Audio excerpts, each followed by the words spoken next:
Welcome, ladies and gentlemen, back to the Daily Friend Show. We are back for 2022. It really does feel like we're in the future, and we're very happy to be back, or at least I am, and I assume my colleagues are. I'm, of course, joined today by Ms. Sara. Sara, how are you? I'm very well. I'm all full of the joys of the greenery that I've encountered on my holidays, and I am very pleased to be back. Excellent. And also Mr. Gabriel Crouse. Gabriel, I know you had a busy holiday, not really a holiday. How was it? How are you? How are things? How's your new year? Very good. Snorvum Gordon. It's the Russian way of greeting on the new year. It means with the new year. Can't force people to be happy. Can't tell them to be happy. You can just say whatever's happening, it's happening with the new year. And so maybe you can choose to be happy or not. It's up to you. I'm going to hold myself back from making jokes about greenery pursued in the holidays. Sara and I maybe have a different... Never mind that. I had a good time. Did a bit of the Wild Coast. A little bit of work. Some media around Tutu's death, and quite a lot around the Command Council, the state of disaster, and the expropriation without compensation amendment to the Constitution, which was defeated. Basically, until a new parliament is formed, I just don't see a way for the Constitution to be amended to allow that. That doesn't mean the issue isn't over, but it does mean that we finished the year with another great triumph. And I think, 2021 turned out to be a year with some surprisingly big wins. We had an election, which we fought for at the court, and we had Parliament doing the right thing in striking down the amendment to the Constitution. And there was the amendment to the Firearms Control Act that was withdrawn as well. So that was another big achievement for the IRA and all of our friends in that sphere. And thank you very much to Nicholas, who wrote a very excellent report on Don't Add Disorder to Chaos. Co-wrote a report on the firearms issue. So anyway, that I traveled to Sutherland, which is a lovely town in the Northern Cape, in the southern Northern Cape. And I had an absolutely great time there. And I'm even thinking maybe I should move there because it was just much nicer than Joburg. Despite how difficult the weather is when we were there, it's very hot. And someone there was telling me about how often they have to replace pipes because they freeze and burst in the winter because it's so cold. Anyway, it snows there, right? It snows in the desert. Snows a couple of times. It makes these really great photos, which you can check out if you search for Sutherland in winter, I think, online. And I got to travel through a bit of the country, did most of the N1, traveled most of the country in one day, and it's not looking so great out there.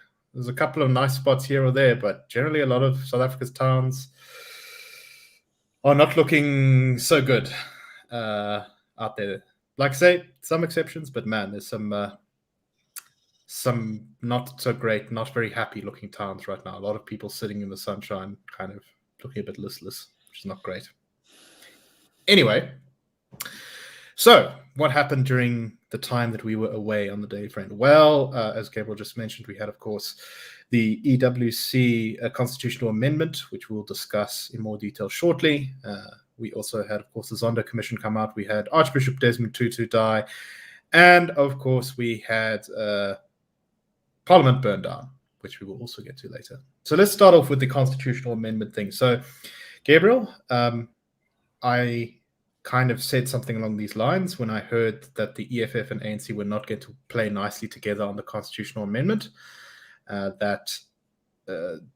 this was the country stepping back from the brink of a national suicide. Is that right? What should we make of the defeat of the constitutional amendment? Stepping back from the brink of a national suicide is a good, that seems like a good way to think about it. I'm a bit of a gloomy chap sometimes. I think because our prospects in this regard are quite gloomy. So let me give you another metaphor.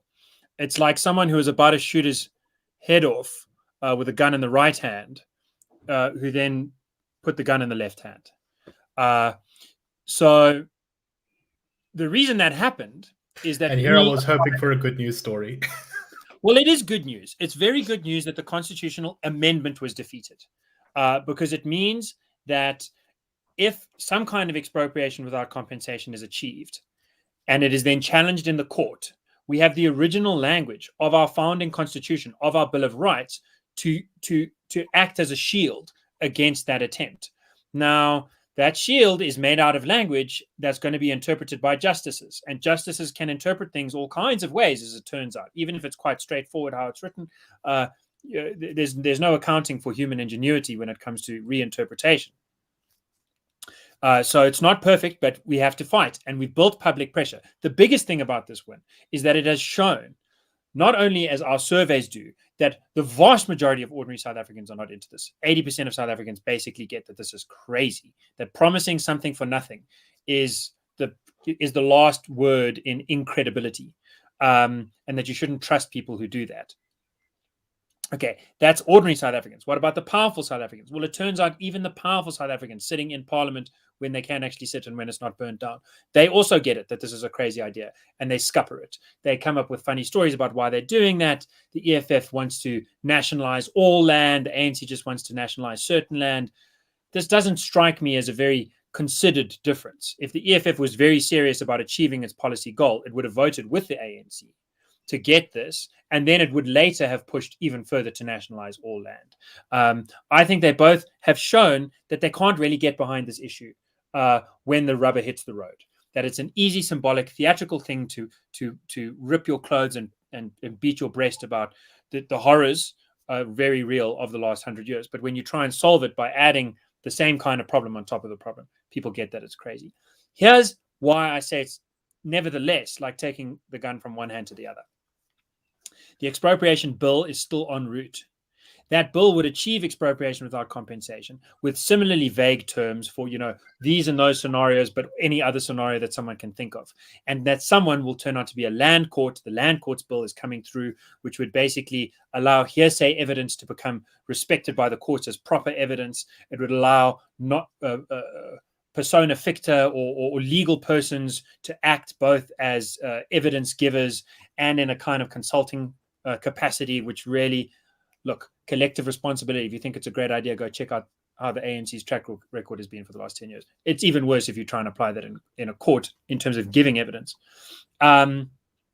So that combination would achieve the kind of kangaroo court, EWC, at a grassroots municipal level nightmare that I think we've worried about quite a lot. And because some people will feel complacent because we've won the battle, there's a chance that we sort of zombie walk our way into just putting the gun from one hand to another and pulling the trigger. So that is going to be a huge fight for us. It is an important one because we've shown the public pressure issue, because we've held onto the original language of the Constitution. The left hand is more clumsy. It might not be able to find the trigger, but we're going to have to wrestle with it to put that gun away. I think that's exactly right. So yeah, indeed, this is a battle won in a war not yet over. Sara, what do you have to add to what Gabriel was saying? Yeah, What do you make I mean, of the EFF? What do you make of all this? I think I wonder whether what motivated the ultimate collapse in Parliament wasn't the fact that it was better in the long run not to amend the Constitution, because amending the Bill of Rights in the Constitution, which has never been done before, is a very big deal. It would attract the sort of national opprobrium that it well deserves. And so I can't help wondering if they kind of let it go because they've got the expropriation bill waiting in the wings, which can be nasty, as destructive as Gabriel has alluded to. And it was always launched for nefarious political reasons, because the ANC's always hung the supposed failure of land reform onto it, when in fact the one need not have anything to do with the other. But I certainly think they will try with the expropriation bill. It's more innocuous because the bill does reflect changes that had to be made. It was an old act and therefore didn't reflect constitutionally correctly under the new constitution. So it needed some changing anyway, but it's provided the scope to really leave the landowner in an invidious position, both as Gabriel said, with referring to the nature of evidence, the fact that the land essentially can be taken by a municipality, and the owner's then left to fight a fight they can't afford, and by the time they've finished, they'll have given up. So I think if it's dastardly deeds are still to be done. Right. So the expropriation bill is a bit like a kitchen that maybe needs some touching up. And the government has decided that instead of touching up the kitchen, they're going to knock out one of the walls and build a whole new rental apartment space. Yeah, strip club. They're going to install a brothel. They've done that before. So security agency money. Yeah. Yeah, exactly. It's the best kind of money. Gabriel, any final thoughts on this before we move on? Yeah. So just as it happens, my fiance is doing her PhD in philosophy at Pittsburgh University, which is kind of the school of Pittsburgh philosophy is really about pragmatism. It's a technical thing. How do you explain it? Well, the thought is that a lot of philosophy is about making explicit that which is implicit. So there's a funny phrase, right? I won't get into the technical details. The thought is like language. We already know how to use language. We know how to use past tense, and someone then makes it explicit what the rules are. And it turns out, we've been operating according to those rules all along. So I feel like I spend a lot of my time with people talking about making explicit that which is implicit. And that, unfortunately, has become a very standard South African line for expropriation without compensation. They say it's implicit in the Constitution that you, as the state, can abuse a puny citizen.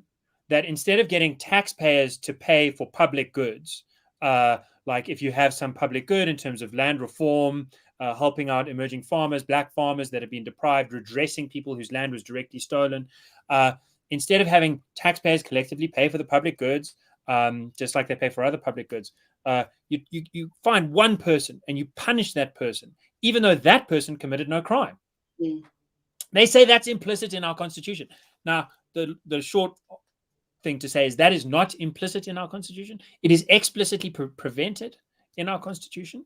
But that has been a line that has been said so many times that I think some people believe it in the way that people do when they just hear the same thing over and over and over again. And that's going to be part of the fight, is making it very clear, and I don't think it'll be too hard, that the Constitution does not implicitly allow the state to abuse citizens. And we campaign against citizen abuse before. We'll keep it up. I think the expropriation bill, as opposed to the constitutional amendment, is much more in keeping in line with the ANC's more successful periods of its sort of strategic operation of pushing ideology kind of a little bit more under the carpet, not so blatantly, because when you do it really out in the open, like mucking with the Constitution, everyone kind of sits up and goes, wait a minute, hold on, what's this? But when you do it, it's just an updating of the law. It's not, so calm down. Yeah, if I can say one last thing, it's like Zimbabwe did it in the stupidest way, where you just have chaotic people stealing stuff. Venezuela did it in the slightly smarter way, where they had a constitutional amendment, but they said it's only for very limited amounts of land.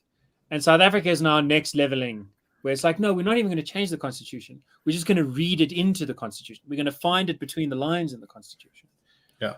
So it's definitely something that we're going to keep fighting, but still very good that we did have a win on this, because it is, even if you get a new government, once the Constitution's been changed in a stupid way like that, it can be very difficult to roll back the damage. So very good news. Anyway, let us move on to our next story. And this is the devastating fire that tore through the Houses of Parliament, because we do actually have, I think, 2 Houses of Parliament, or 3. We've got the National Council of Provinces.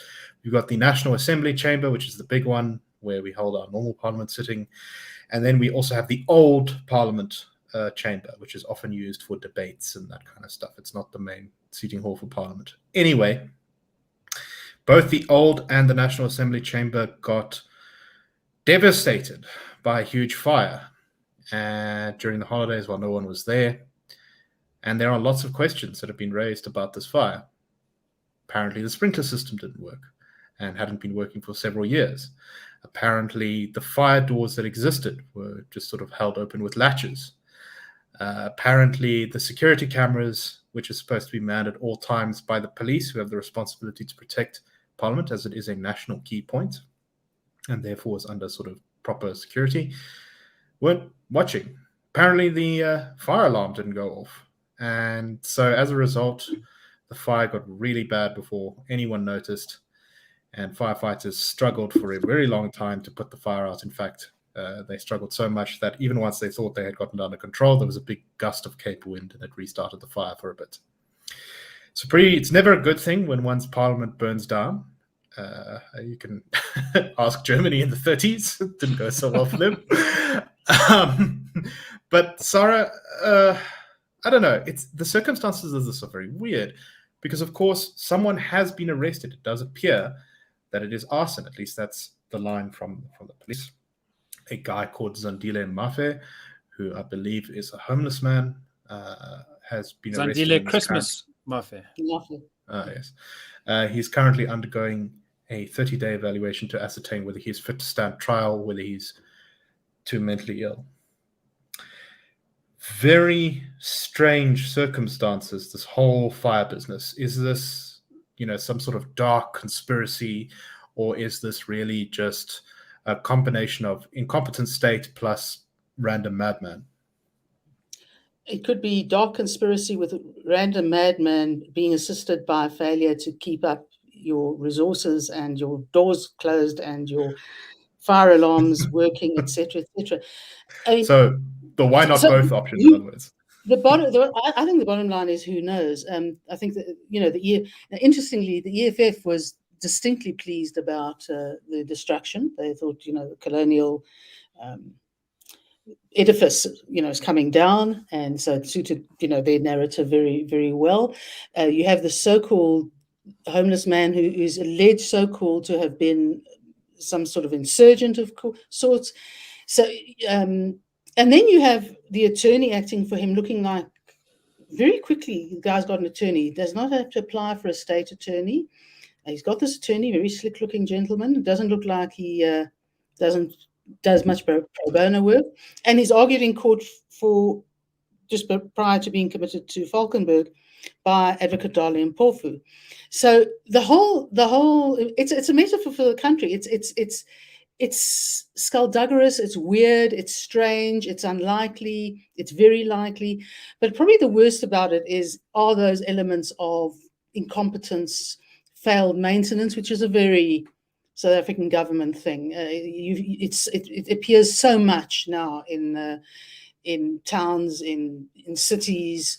So the failure to provide the sort of maintenance and care that should go with a building like that is in itself criminal.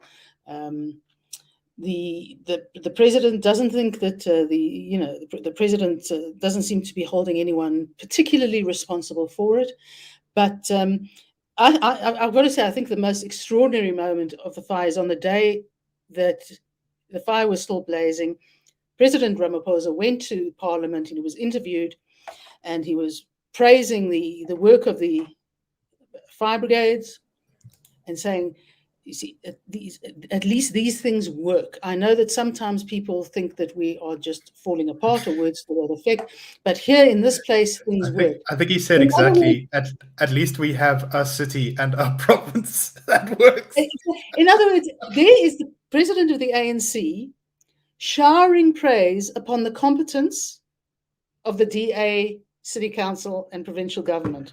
It was, I mean, he was basically talking the truth, but coming from there where it was, I think it was the drama of the moment. It would probably be put down. Yeah, I think he was trying to make a broader point about how government works better than people think, or something like that in general. Yeah, anybody else's government works better than people think. But I think for me, whatever someone may have tried to do, whether it was by accident or deliberately, the complete lack of oversight, police involvement, doors closed, all those practical things that should help to minimize the destruction of fire were not in place. I mean, if that's the situation, you can probably pretty much light a match to a dried plant and the place would go up. So that's a disgrace. Whatever may end up being the reason why the fire was lit in the first place. So I saw the ANC had quite a schizophrenic. So as you say, the EFF was extremely clear about how it felt about the fire, reacting sort of pretty much with glee. And the ANC was sort of a bit confused because on one hand, it sort of said, no, we're not interested at all in moving Parliament to Pretoria, which is a thing I think the EFF is very keen on, and some in the ANC have been muttering about for a while, which is, of course, presumably the reason that anyone would burn down, if there was some grand conspiracy, burn down Parliament. So the ANC, I think, initially released a statement, no, we're not interested in this. And also the DA, by offering us the City Council of Cape Town to do the State of the Nation, as being evil and opportunistic. And then they released a second statement saying, much nicer to the city, saying, it's one thing we'll consider, and maybe we will consider moving it to Pretoria. I don't know, it was very strange because the ANC didn't seem to be able to know how to respond to this, and maybe different factions in the caucus were releasing different statements, who knows. But Gabriel, what do you make of all this? It is a very strange event, I think, in our political history, and maybe one that we will look back on with a little bit more insight. What do you make of it? Yeah, I was in Parliament. It made me think back to my lonely visit on business to Parliament, which was for the IRR, to accompany Advocate Martin Brassey to go to that old chamber and argue that amending the Constitution to allow expropriation without compensation is a terrible idea. And that expropriation without compensation in general is a terrible idea and is banned, barred, and prohibited by our Constitution. I was struck by how beautiful that old chamber was. And I think it is irreplicable. The wood, deep, good old wood, the green leather. The new chamber is also quite interesting. It's sort of redone. I don't know when. It's always seemed a bit more chintzy to me. The old chamber really seemed like a magnificent place to be. Now, I noticed at the time, sort of chain smoking in the courtyard. You could see that everyone was going through the fire doors, that it wasn't very well kept. And I spoke to a member of Parliament who complained quite bitterly about how, the area around there is really nice. It's shocking as a South African. I was staying in a hotel right close to Parliament, and I could walk there after sunset. But this is like a central business district kind of environment where you feel completely safe. And people are telling you it's totally safe. And you can see single women, young and old, walking around, which I don't see, having lived in Hillbrow and Doornfontein and Yeovil in central Johannesburg.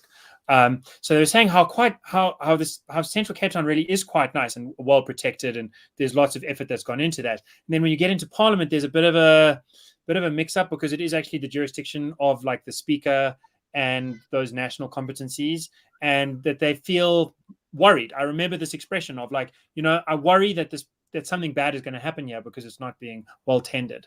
That turned out to be super prescient, and I think that speaks to the point that Sara was making. We don't know so much, but what we do know is that this was way too easy. Now, in terms of why did it happen, I have no idea, and this is not what happened, but I'm just going to say it because I think it's an interesting thing to think about. The predominant theory is that this Christmas is too crazy to have done it alone, and that he's being used as a scapegoat. Now, it's very interesting that this idea of the scapegoat, we've been working so hard at this inside at the IRR. Don't scapegoat Ace Magashule. Don't scapegoat Jacob Zuma. Don't scapegoat one politician. One politician did not steal all the money. One politician did not make unemployment get to effectively, 50% for youth and more. There's a systemic issue here. And we would struggle to get the idea of a scapegoat to go viral. Now, everyone I know is talking about a scapegoat. The guys at the petrol station, they were like, I live in a little gated community. They're like, your security is better than that security. And they're just using that guy as a scapegoat. This has come just at the same time as the Zondo Commission. Maybe someone really hates the ANC, really hates the idea of one scapegoat falling for the whole party, and has now put this person up to a thing or scapegoated them so that it would go viral, that you mustn't slaughter the scapegoat and forgive the bad system. You must address the bad system. Now that's crazy. That can't be what happened. But it's a nice way to think about it, I think, because scapegoating is such a dangerous psychological shortcut to genuine accountability. So I think we will see more come out about this in the coming weeks. I'm sure there's more of a story to be uncovered here, but we don't have a lot of time, so let's move very quickly to the story that's dominating the rest of the news outside of the Daily Friend, and that is the Zondo Commission, which I think they did look for an extension to February sometime in December, and then obviously someone said, guys, come on. So now it's coming out in parts. Yeah, yes, finally, we have the Zondo Commission report, or at least some of it. And, well, Sara, you were just saying beforehand, not that shocking, but also very interesting reading. Well, obviously, we can't discuss 856 pages of report, and it's written like a judgment. So it's paragraph by paragraph numbered, setting out the evidence to the range of allegations. And for the past 5, 6, 7 years, we've seen and read and heard about that information that's come out of the mainstream media, the Amabagani's, Daily Maverick, etc. So for those who sort of just keep a little bit up to date with the media, there's not really anything one doesn't know about. The only thing about reading through this stuff, and here they were dealing with Dudu Myeni's term in the South African Airways, the sale of the New Age newspaper, the Guptas, to South African Airways, to Eskom, and to Transnet, and then the Finucane that went along that. But in the sort of dry, ongoing detail, you get a very strong sense of how the people are as bad as you think they are, but how bad they really were. What a dreadful human being Dudu Myeni actually was. I mean, she sat on the board of the SA, to give you an example, under Cheryl Carolus' term as chair. She was considered useless. She never attended a meeting to finality, often didn't attend at all, and would leave a meeting saying, I've got to go and have a meeting with number one. And then essentially what Malusi Gigaba, the relevant minister, does is, after alienating the Carolus board, eventually most of them resign, he appoints Myeni. So it is so clearly under the auspices of the then president, Jacob Zuma. It's that sense of, it's almost just a bit sort of highlighted rather than producing anything new. It gives a sort of glow to it and a largeness that is rather, it just confirms our worst fears. And the fact that a great deal of the evidence presented, some of which was very thorough and very damning, was either answered by sort of the accused parties badly, or in the case of Dudu Myeni, not answered at all. People didn't come forward, people ignored summonses, etc. And it's clear why, because to try, if given the fact that the evidence one read looked credible and it was supported by other people, no wonder Jacob Zuma threw his toys out of the cot. He couldn't have answered those questions. He would have had to obfuscate or deny or apply for the First Amendment. That's an American thing. But anything not to say anything, okay, because it would have really looked terrible. But you get that enormous sense all the way through.